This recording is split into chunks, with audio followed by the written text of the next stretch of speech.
El gobierno de España saca pecho y se vanagloria porque en principio va a reducir, ya veremos porque todavía no ha terminado el año, en 5.000 millones la emisión de deuda este año 2023. Esto, dentro de los 70.000 que pide religiosamente, además de lo que pide extraordinariamente, es decir, fuera de lo previsto inicialmente que llevamos pidiendo durante décadas, es nada, ya que vamos a seguir emitiendo este año 65.000 millones de euros de deuda, sumados a los 1,5 billones que llevamos acumulados por la práctica constante de todos los gobiernos, de toda la clase política de nuestro país en los últimos 40 años, que se ha basado en pedir dinero prestado y ya lo pagará alguien. Y hemos llegado a una situación en la que, desde luego, tenemos una inflación desbocada, porque el Banco Central Europeo lo que ha hecho ha sido imprimir dinero como si fuera confeti y darle ese dinero que iba pidiendo nuestra clase política de manera ordinaria y extraordinaria. Y obviamente ha llegado un punto en el que la situación económica es tan delicada precisamente porque se ha basado en esa política de pedir prestado y ya vendrá alguien y lo pagará, empobreciendo al país para las futuras generaciones, que la Unión Europea está amenazando, lo lleva haciendo en los últimos años, pero ahora de manera mucho más notable por la inflación, en cerrar el grifo. Y el gobierno ha sacado pecho diciendo que este año ha reducido la emisión de deuda en 5.000 millones de los 70.000 que tenía previsto pedir. Solamente va a pedir, por lo tanto, 65.000. Y la pregunta que se hace todo el mundo al respecto es ¿cómo es esto posible? ¿Cómo ha conseguido esto si en principio el gobierno está gastando más, ya que de manera constante y sistemática todos los gobiernos del gobierno de España y todos los gobiernos autonómicos, incluidos los que se enrollan en la bandera liberal como una carcasa vacía y absurda como la del señor Ayuso en Madrid, están presentando un gasto público mayor? Cada año están presentando unos presupuestos generales del Estado mayores, gastan más dinero. Cada año nuestros políticos gastan más. Y si en principio, según dicen, están protegiendo a los vulnerables por la crítica situación económica, a las familias, a los trabajadores, ¿cómo puede ser que estén ingresando menos, que estén gastando más y al mismo tiempo puedan permitirse el lujo de pedir menos dinero prestado si tienen más gasto? Bueno, pues muy sencillo. Es mentira esa fórmula. Tal es así que simplemente entrando en la página de la agencia tributaria se observa que hasta agosto de este año 2023 el gobierno ha recaudado más. Ha recaudado solo en ingresos tributarios 24.362 millones, un 8% más que en el año 2022, y los ingresos brutos han crecido un 6,6%, mientras que las devoluciones realizadas han disminuido un 28%. Bueno, así claro que salen las cuentas. Es decir, el gobierno está recaudando más dinero a los propios ciudadanos españoles y les está devolviendo menos dinero, aplicando menos deducciones, etcétera, etcétera. Por eso el gobierno prevé que a final de año va a poder reducir en 5.000 millones los 70.000 que tenía previstos de emisión de deuda. Pero no solamente eso, es que en el año 2024 van a subir el escalafón un poco más. El gobierno comunica a Bruselas, porque es lo que le pide la Unión Europea constantemente a España, que haga lo que quiera, que lo haga como quiera, pero que deje de pedir dinero prestado porque afecta a la inflación del euro y pone en situación crítica junto con también Italia, Grecia, Portugal. Sin embargo, la diferencia, por ejemplo, respecto a Italia es que la deuda que tiene Italia tiene con sus propios bancos, algo muy importante. Pero en definitiva, al final el gobierno va a seguir aumentando la tributación y prevé en el año 2024 que va a recaudar 7.000 millones más directamente por subidas fiscales. Damas y caballeros, que no les engañen. Esto no tiene nada que ver ni con impuestos a ricos, ni con redistribución de la riqueza, ni con solidaridad. Esto básicamente es sacar el dinero que la clase política española necesita para seguir funcionando, como ha construido en los últimos 40 años, de ustedes. De su trabajo, de la pequeña empresa, de las familias, porque una persona que tiene mucho dinero, el IVA, los impuestos como circulación, o el peaje de las carreteras, o por ejemplo, la subida de los carburantes, del gas, del combustible, etcétera, etcétera, no le afecta de manera tan directa, como mucho puede reducir su margen de beneficios, pero lo puede repercutir encareciendo algunos productos. A quien realmente afecta y a quien realmente empobrece y hunde en la miseria es a los que menos tienen, a los asalariados, a las pequeñas y las medianas empresas, a los trabajadores y a los autónomos. Eso es lo que va a hacer la clase política española, toda sin excepción. Seguir empobreciéndoles a ustedes para poder mantener una arquitectura institucional ineficaz, ineficiente y que se ha demostrado fallida en los últimos 40 años. lo único que ha hecho ha sido crecer y crecer en instancias, en comunidades autónomas, en ayuntamientos, en diputaciones, en empresas públicas, y lo único que ha hecho ha sido pasar ese gasto mientras podía a la deuda. Ahora, por ejemplo, que la deuda se tiene que recortar por la inflación y por la crítica situación del euro, se la van a pasar a ustedes directamente. De hecho, ya lo están haciendo a través del aumento de las subidas de tipos para intentar corregir la inflación. Lo que hacen es encarecer el precio del dinero porque han estado imprimiendo de manera irresponsable ese dinero para poder gastárselo ellos en lo que querían, y ahora va a afectar directamente a su capacidad adquisitiva y a su riqueza y a lo que usted puede o no puede comprar. Es decir, el despilfarro de la clase política lo van a pagar ustedes y yo. Y esto se perfila de una manera terrible, por una sencilla razón. Por ejemplo, España tiene un 4,8 de déficit estructural. Eso significa que simplemente, exclusivamente, el funcionamiento del Estado en España implica un déficit, un pasivo, una necesidad de gasto un 4,8% mayor de lo que se ingresa.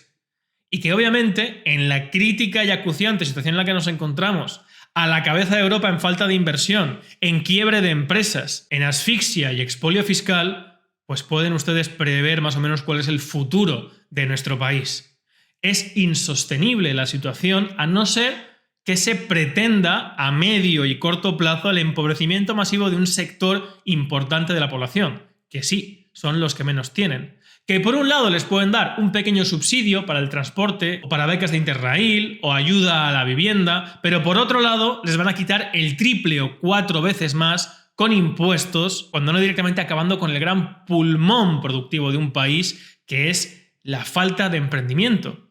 Damas y caballeros, de cada 10 empresas que se abren en España, 8 cierran y 7 cierran con pasivo. Es decir, personas que van a tener que ir a un concurso de acreedores y van a tener que dejar sin pagar a otras personas que también les va a provocar esa falta de pago en una situación de quiebra. ¿Ven ustedes a dónde nos lleva esta estructura política fundamentada exclusivamente en la corrupción? Porque sí, señores, no se confundan. Esa es realmente la verdadera idiosincrasia, el verdadero problema de este país.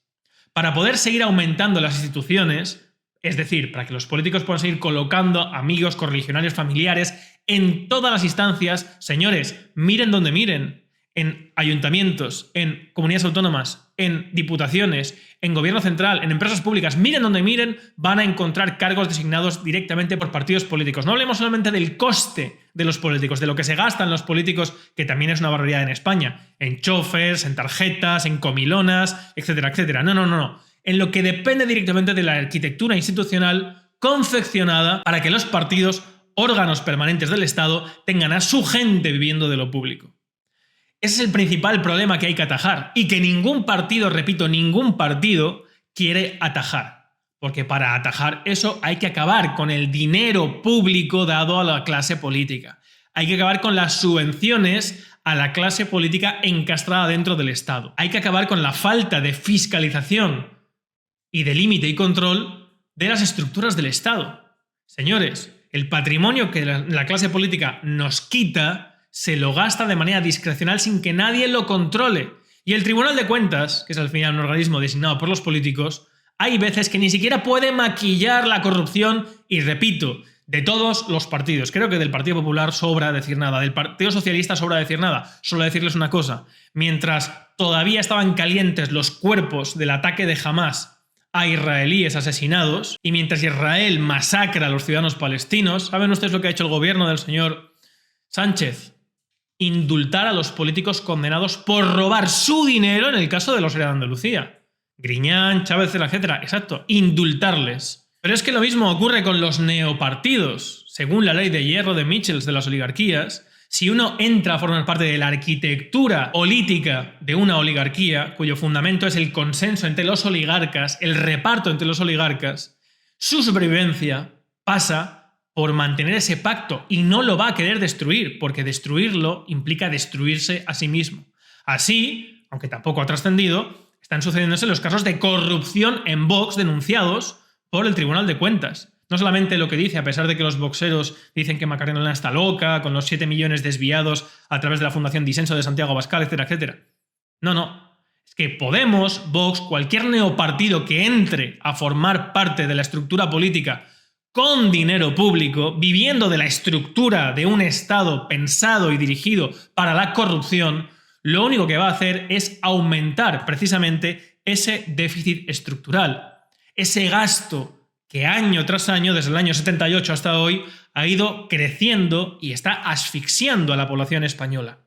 Y que mientras han podido los políticos españoles tirar de deuda a cambio de destruir nuestra producción en los años 80, entrando en la Unión Europea, como dijo el señor Felipe González, como fuera, o el señor Aznar entrando en la eurozona sin pedir ni siquiera un informe, ni un papel previamente, ¿qué iba a pasar? Porque España entra en la zona euro.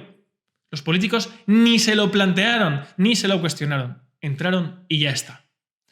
Esta política constante y responsable pensada en el crédito internacional, en el crédito de los bancos alemanes, fundamentalmente, porque el Banco Central Europeo depende de los bancos alemanes, es lo que nos ha llevado a esta situación.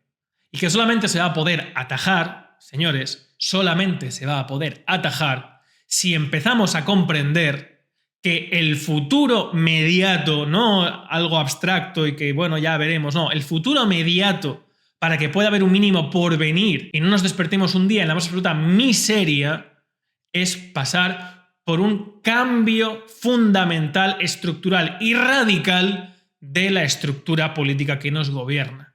Que tiene que atender, en primer término, lo primero que debería hacer alguien que realmente quiera cambiar la situación para mejorar España, es sentarse, echar cuentas y darse cuenta de que efectivamente está en un modelo que no es eficaz, que no es eficiente y que no es sostenible. Y lo último que debería hacer es repercutírselo directamente a sus ciudadanos. Debería, a pesar de que sea doloroso, a pesar de que sea complicado, aplicar una serie de medidas, una política dirigida a la eficacia y eficiencia del Estado.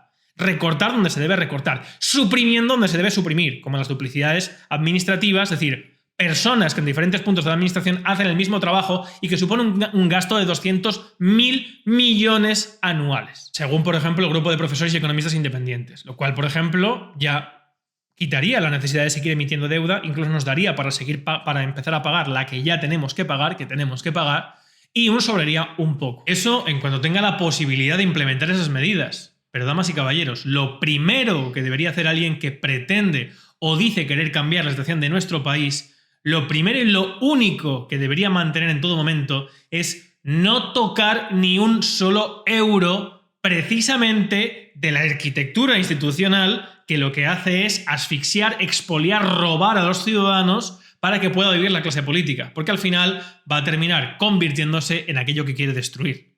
Saben ustedes que yo no abogo por esa solución, considero que lo que hay que hacer es organizarse civilmente y plantar cara al Estado. Pero si algún iluso quiere iniciar ese camino desde dentro del Estado y quiere ser honesto o por lo menos creíble, lo que desde luego no puede hacer de ninguna manera es tocar ni un solo euro del erario público, porque eso implica formar parte y vivir precisamente del principal instrumento que hace que este país se esté yendo al carajo. En fin, damas y caballeros, esto dependerá de lo que quieran seguir haciendo ustedes, de si quieren seguir en el juego de los partidos, pegándose por asuntos completamente foráneos o completamente absurdos sobre si España es o no machista, es o no racista, sobre si hay que estar con Israel, hay que estar con Palestina, mientras lo que hace toda nuestra clase política es empobrecernos, condenarnos a la miseria y a un futuro de precariedad simplemente para mantener su estatus de privilegio en este estado de partidos. Espero que les haya parecido interesante el vídeo, compártanlo, denle me gusta, suscríbanse al canal, salud y libertad colectiva.